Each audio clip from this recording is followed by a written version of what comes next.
오늘은 어버이 주일입니다. 어버이 주일은 미국 버지니아주 한 조그마한 마을에서 비롯되었습니다. 자비스라는 한 여인이 교회를 충성스럽게 섬겼습니다. 26년 동안 주일학교에서 아이들에게 성경을 가르쳤습니다.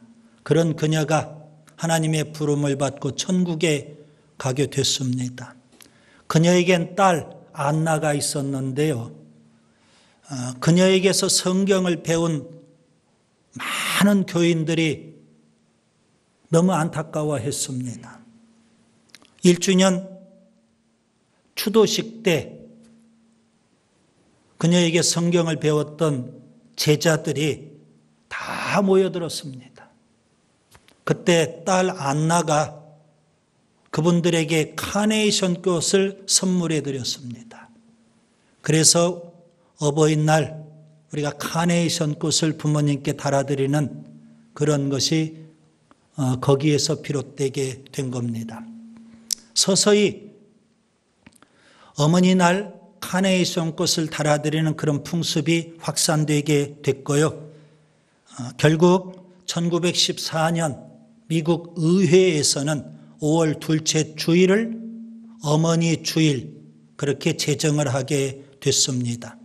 우리나라에서는 한국교회가 1930년부터 어머니 주일을 지켰다는 기록이 있습니다. 초창기에는 어머니 주일 그렇게 지키게 됐었죠. 1955년 어머니 주일은 마침 5월 8일이었습니다. 그 당시 이승만 대통령은 5월 8일을 어머니 날이라고 제정을 했습니다. 그리고 한국교회는 1960년도부터 어머니 주일을 어버이 주일로 그렇게 변경을 했습니다. 정부에서는 1974년도부터 어머니 날을 어버이날로 그렇게 변경한 것을 우리가 알 수가 있습니다. 지금 우리가 5월 둘째 주일 어버이 주일로 지키고 있는 겁니다. 오늘 본문은 좀 생뚱맞은 본문을 택했습니다. 어버이 주일에 어울리지 않는 그런 본문을 제가 택한 겁니다. 아주 유명한 비유죠. 탕자의 비유입니다. 오늘 본문을 여러분이 읽어보셔서 아시겠지만 3명의 인물이 나옵니다. 먼저 아버지, 그리고 큰아들, 그리고 요 주요 인물, 둘째 아들, 일명 탕자, 이렇게 3명의 인물이 나옵니다. 아버지는 부모의 모습을 여기서 보여주고 있고요. 큰아들은 부모에게 효도하는 자녀의 모습, 둘째 아들은 부모에게 불효하는 불효자의 모습을 보여주고 있는 겁니다. 우리 모두는 다 부모에게 효도합니다. 효도는 지극히 당연한 겁니다. 게다가 우리가 예수님을 믿기 때문에 부모 효도하는 겁니다. 그럼에도 불구하고 물론 큰아들처럼 우리가 정성 다해서 부모에게 효도하지만 우리 마음 한편 구석에는 둘째 아들과 같은 마음이 분명 있는 겁니다. 어느 누가 나는 부모에게 할 도리 다 했다. 나는 부모에게 효도했다. 그렇게 자신 있게 말할 사람이 누가 있겠습니까? 큰아들처럼 효도하지만 그럼에도 불구하고 부모님 앞에 늘 죄송하고 미안한 마음이 있는 겁니다. 둘째 아들처럼 나는 여전히 불효자다. 그런 마음이 있는 것 당연할 거라고 생각합니다. 부모에게 효도하는 것 해도 부족한 게 바로 효도이기 때문에 그런 불효자의 마음이 우리에게 있겠죠. 오늘 본문 설교 제목을 저는 부모의 마음 이렇게 표현했습니다. 오늘 설교를 미리 준비하면서 저는 이런 마음이 있었습니다. 부모의 마음을 우리가 조금이라도 더 안다면 지금보다도 부모를 조금 더 잘 섬기고 효도할 수 있지 않을까, 그런 마음을 담아서 오늘 설교 제목 부모의 마음 이렇게 정했던 겁니다. 당자의 비유를 통해서 저는 세 가지 부모의 마음을 발견하게 됐습니다.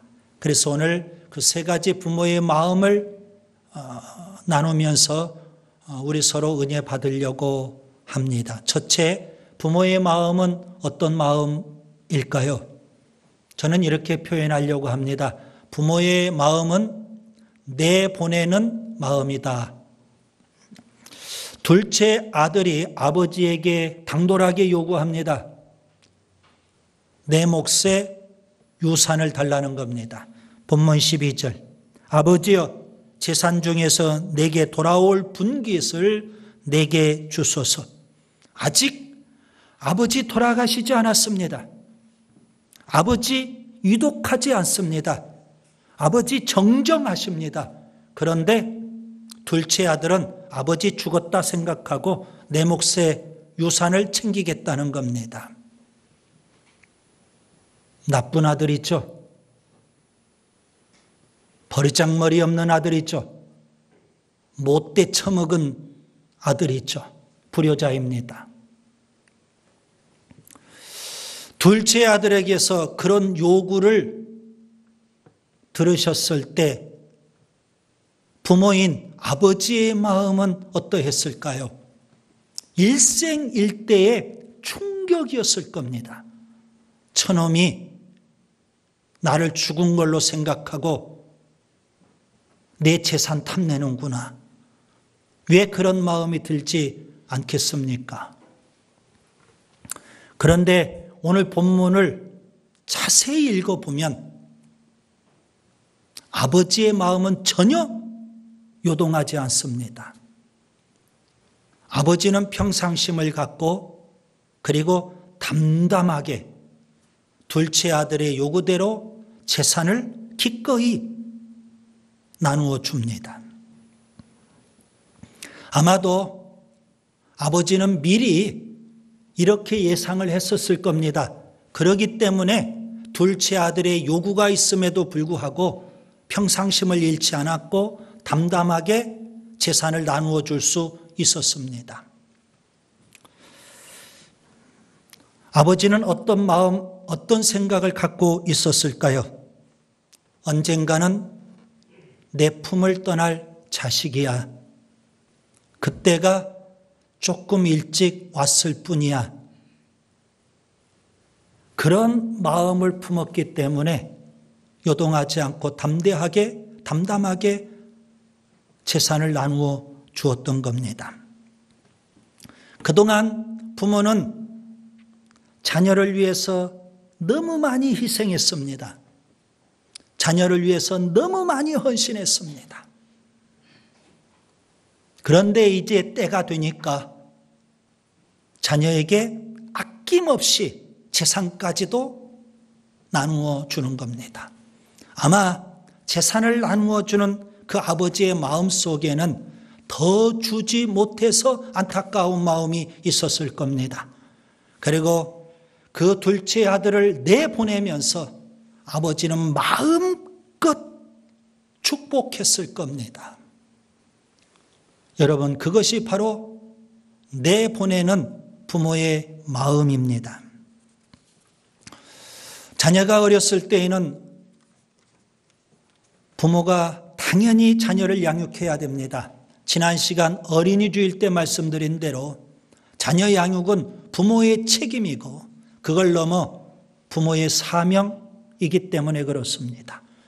그런데 자녀가 장성하면 부모의 품을 떠나서 나아가는 것이 지극히 자연스럽고 당연한 이치입니다. 성경도 이렇게 말씀합니다. 창세기 2장 24절. 이러므로 남자가 부모를 떠나 그의 아내와 합하여 둘이 한 몸을 이룰지니라. 육체적으로, 정신적으로, 경제적으로, 그리고 심지어 영적으로 부모를 떠나 자립하고 독립해야 되는 겁니다. 특별히 자녀가 결혼했다면 부모를 떠나서 책임 있는 존재로 서야 하는 겁니다.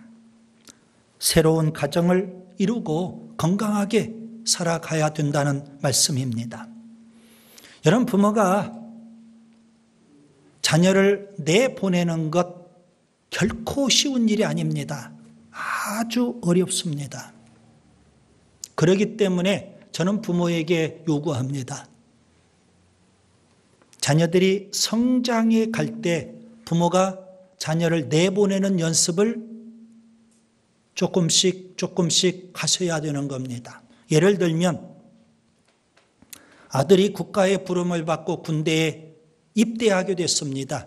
그때는 부모가 정신을 차리고 이제 자녀를 내보내야 되겠구나. 조금 내보내는 겁니다. 자녀가 취직을 하고 돈을 법니다. 그럼 부모가 더 정신을 차리고 조금 더 자녀를 내보내야 되는 겁니다. 자녀가 이제 배우자를 만나서 결혼을 합니다.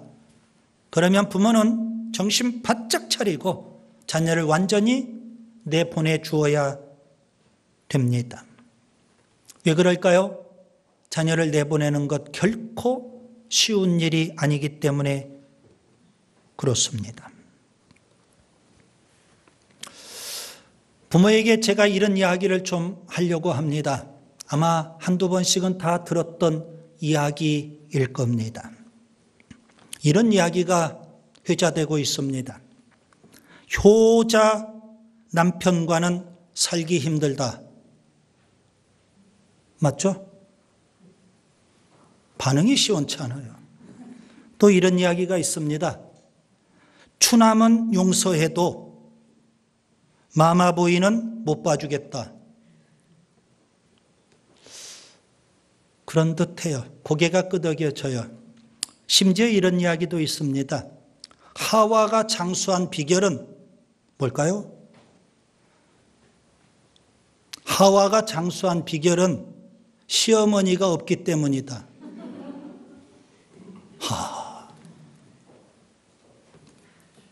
이런 이야기가 왜 나올까요? 동서양을 막론하고 고부간의 갈등은 항상 있었습니다. 유구한 역사를 봤습니다. 왜 고부간의 갈등이 생길까요? 자녀가 결혼했는데 부모가 자녀를 내보내주지 않기 때문에 그렇게 불미스러운 일이 가정에서 벌어지게 되는 겁니다. 반면에 오늘 둘째 아들 있죠.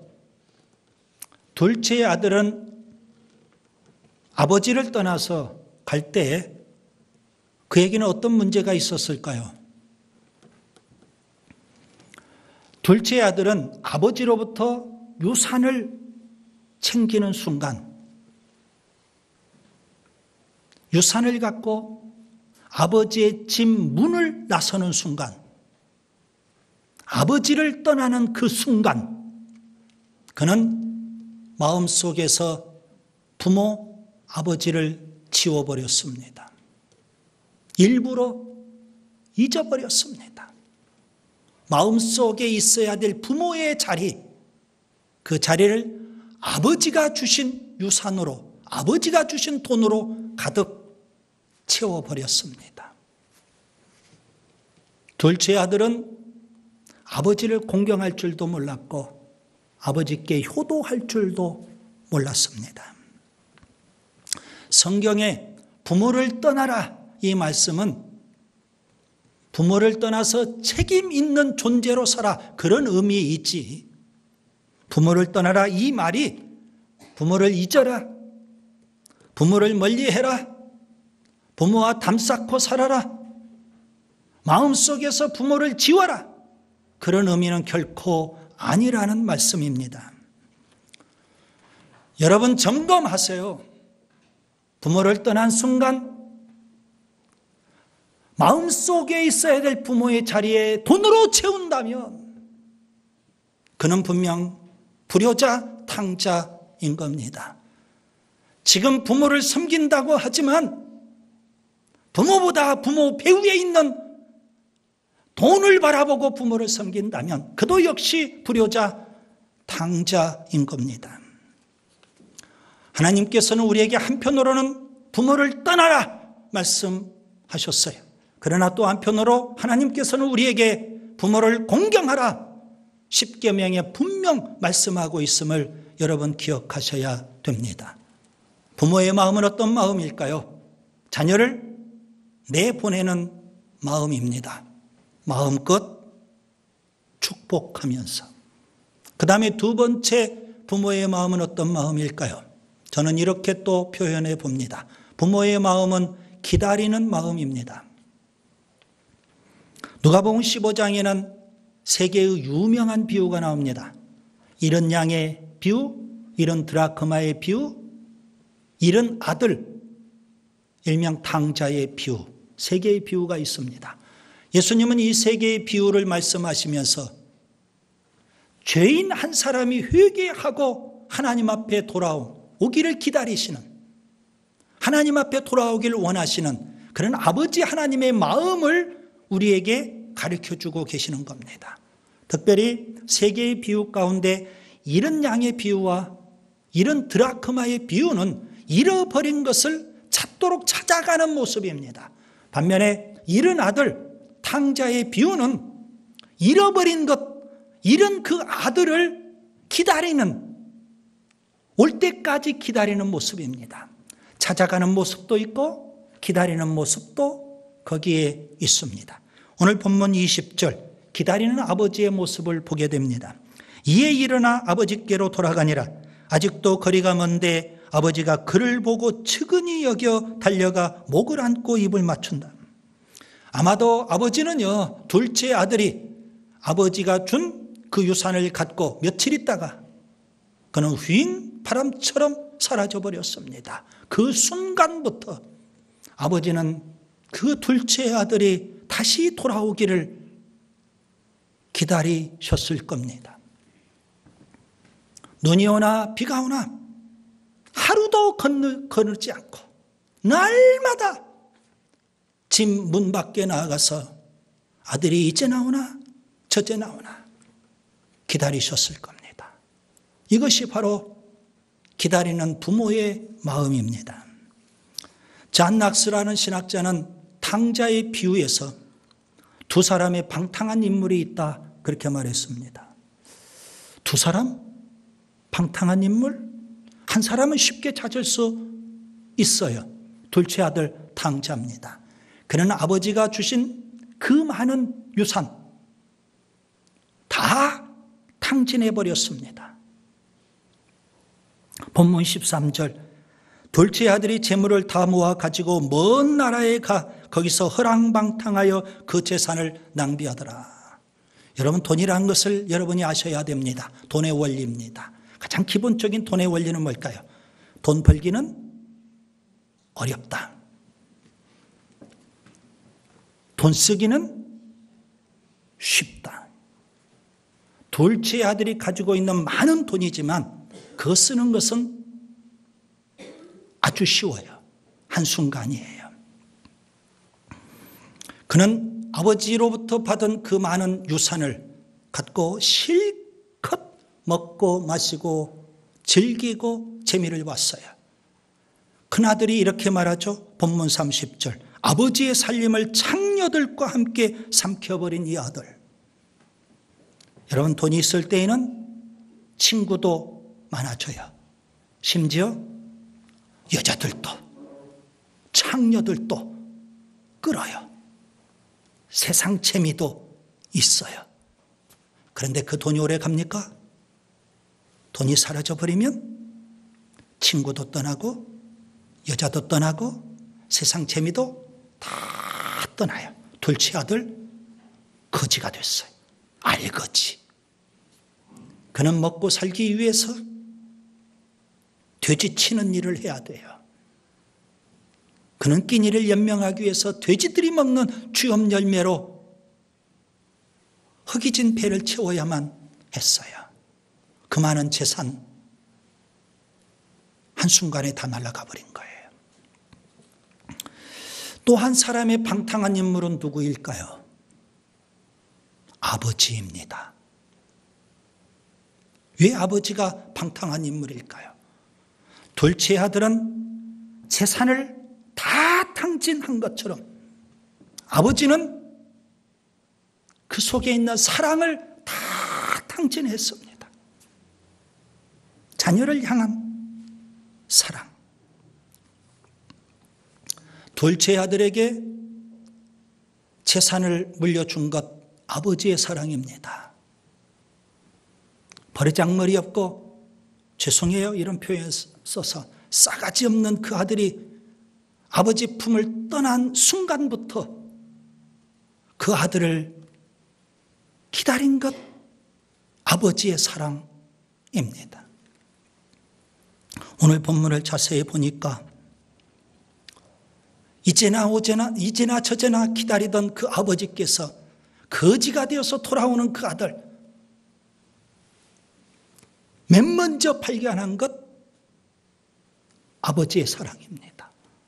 달려가서 껴안고 그와 입을 맞춘 것 아버지의 사랑입니다. 그 거지 몰골이 처참한 그 아들에게 가장 좋은 옷을 입히고 손에 가락지를 끼우고 발에 신발을 신기고 그리고 그 아들을 위해서 살찐 송아지를 잡아서 잔치상을 차린 것 아버지의 사랑입니다. 여러분 부모는 자녀를 위해서 아낌없이 마치 탕자가 재산을 탕진하듯 그렇게 사랑을 쏟아붓고 자녀를 위해서 사랑을 탕진해버리는 겁니다. 세상 사람들 본인이 가지고 있는 재산을 다 쓰지 못하고 죽는 경우가 있어요. 그런데 부모가 자녀를 향해서 쏟아부어야 될 사랑을 다 쓰지 않고 죽는 부모는 없어요. 다 아낌없이 다 쏟아부어요. 어찌 자녀가 부모의 그 사랑을 다할 수 있을까요? 부모가 돌아가실 때쯤 해서 자녀가 철이 들 때쯤 해서 부모의 그 사랑을 조금 느끼는 거예요. 그래서 부모가 돌아가신 다음 자녀들이 대개 후회의 눈물을 흘리지 않습니까? 부모로부터 내가 너무 엄청난 사랑을 받았다는 거죠. 하나님의 사랑이 그래요. 십자가의 그 사랑, 독생자 예수님까지 주시면서 더 이상 사랑이 없다 할 정도로 우리를 향해서 아낌없이 사랑을 탕진하신 그 하나님의 사랑, 그 하나님의 사랑을 우리가 조금이나마 깨닫고 느낄 수만 있다면 얼마나 좋을까요? 부모의 마음은 어떤 마음일까요? 기다리는 마음, 끝없이 사랑하면서 기다려요. 그 다음에 세 번째 부모의 마음은 또 어떤 마음일까요? 저는 이렇게 또 표현하려고 합니다. 자녀를 품어주는 마음, 이것이 바로 부모의 마음입니다. 둘째 아들은 아버지의 재산을 탕진하고 끝내 그는 살기 위해서, 굶어 죽지 않고 살기 위해서 아버지를 찾아가요. 거지입니다. 다른 사람들은 아마 그렇게 처참한 몰골에 그를 알아보지 못했을 거예요. 그런데 부모는 알아봐요. 그 처참한 몰골에 그 아들이 아버지 앞에 엎드립니다. 그리고 용서를 구해요. 본문 21절. 아버지, 내가 하늘과 아버지께 죄를 지었사오니 지금부터는 아버지의 아들이라 일컬음을 감당하지 못하겠나이다. 한마디로 표현하면 이제 아들이 아니라 저를 노예로 삼으세요. 종으로 삼아주세요. 아버지 집에는 먹을 게 풍족하니까 먹을 것만 주면 된다는 겁니다. 종으로 삼아달라고 그렇게 말합니다. 그런데 아버지는요, 그런 아들, 거지가 되어서 돌아오는 아들, 그 아들을 있는 그대로 다 품어줬어요.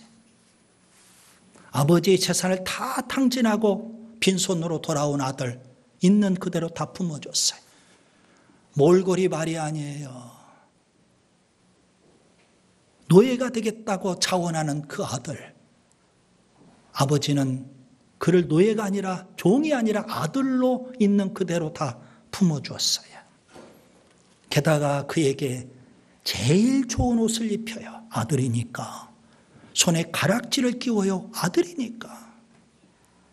발에 신을 신겨요. 여러분, 고대 세계의 노예는 신발을 못 신었어요. 아들이니까 신발까지 신겨요. 그리고 살찐 송아지를 잡아요. 왜요? 아들이니까. 그리고 잔치상을 차리고 온 동네방네 기뻐하고 즐거워해요. 왜 그래요? 아들이니까. 이것이 바로 품어주는 부모의 마음입니다. 부모의 마음은 바다와 같이 넓습니다. 거지가 된 아들일지라도 그대로 다 품어줍니다. 종이 아니라 아들로 인정합니다. 다른 사람들은 뒤에서 수근수근 할 겁니다. 부모는 절대 그런 말에 요동하지 않습니다. 주변 사람들은 뒤에서 비난하고 정죄할 겁니다.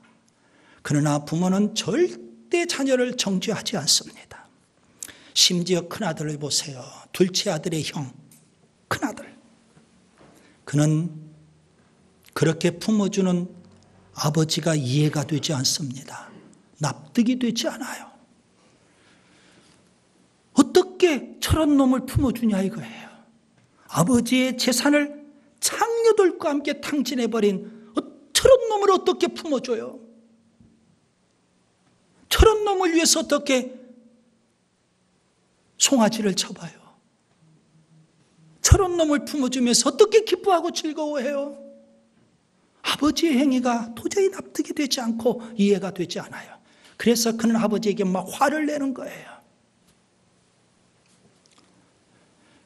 큰아들은 동생 둘째 아들이죠. 동생도 이해가 안 돼요. 아버지도 이해 안 되지만 동생도 이해가 안 돼요. 그 많은 재산 관리 잘해야지. 그걸 다 탕진하고 거지로 돌아와. 누가 좋다고? 누가 좋아하고 누가 기뻐한다고? 누가 받아준다고? 납득이 안 돼요. 저런 미친놈, 저런 정신 나간 놈, 저런 썩어 빠진 놈, 그러지 않겠어요? 여러분 아셔야 돼요. 형제지간에도 이해 못하는 신비가 부모와 자녀 사이에 있는 거예요. 부모가 품어주는 마음이 있기 때문에 그래요. 1852년 존 하워드 페인이 아프리카 알제리에서 죽었어요. 튀니지에서. 그가 죽은 지 31년 만에 그의 유해가 미국 뉴욕으로 송환이 돼요. 31년 만에. 그때 뉴욕항에는 대통령이 나왔어요. 국무위원들이 다 나와요. 상하의원들이 다 나와요. 그리고 모든 미국 시민들이 다 나와요. 그리고 그곳에 조문을 해요. 하워드 페인 그 시신 앞에서. 그리고 그 자리에서 노래 한 곡이 울려 퍼져요.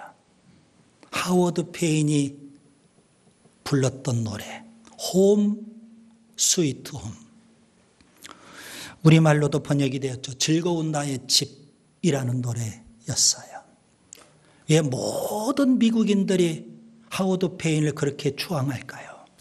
그가 불렀던 노래 때문에 그래요. 그 노래에 대한 일화가 있어요. 미국 남북전쟁인데 아주 남군과 북군이 치열하게 싸워요. 낮에는 총알이 빗발쳐요. 근데 밤에 잠시 소강 상태, 달이 떴어요. 남군도 북군도 다 밤하늘의 별을 바라보면서 달을 바라보면서 노래를 불러요. 남군이든 북군이든 너나 할 것 없이 그들이 부르는 노래가 홈 스위트 홈, 즐거운 나의 집, 그 노래를 불러요. 그 노래 가사에 울적해서 군인들이 혹시 탈영할 줄도 모른다고 해서 군대에서는 금지곡이 될 정도예요. 그 정도로 미국인들이 애창하는 노래가 됐어요. 그 노래 가사말을 직역하면 이렇습니다. 이 세상의 여러 즐거움과 화려한 궁전 같은 곳을 다닐지라도 비록 초라한 곳이지만 가정 같은 곳은 없다네. 하늘로부터 오는 아름다움이 우리를 거룩하게 하는 그곳, 온 세상 다 배회하여 찾아다녀도 정말 가정 같은 곳은 없다네. 하워드 페인은요, 일생 불우하게 살았어요. 그리고 아프리카에서 죽었어요. 돌아올 가정도 없이. 그런 그가 가정의 소중함을 그렇게 아름답게 노래할 수 있었다는 것, 기적 같은 일이에요. 여러분 기억하세요. 돌아올 가정이 있다는 것 정말 중요하고 감사한 일이에요. 그곳에 다 품어주는 부모가 계셔요. 우리의 허물, 우리의 약점, 우리의 단점, 부모가 다 아셔요. 우리의 인생의 실패, 심지어 우리의 죄악, 부모가 다 아시면서도 덮어주고 품어주는 곳, 그것이 바로 가정이에요. 부모의 넓은 품이 있는 곳, 그런 가정.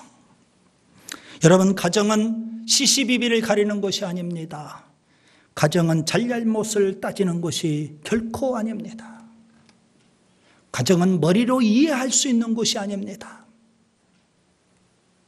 가정은 가슴으로 느끼는 곳입니다. 언제든지 가서 쉴 수 있고 안식을 누릴 수 있는 그곳. 왜 그래요?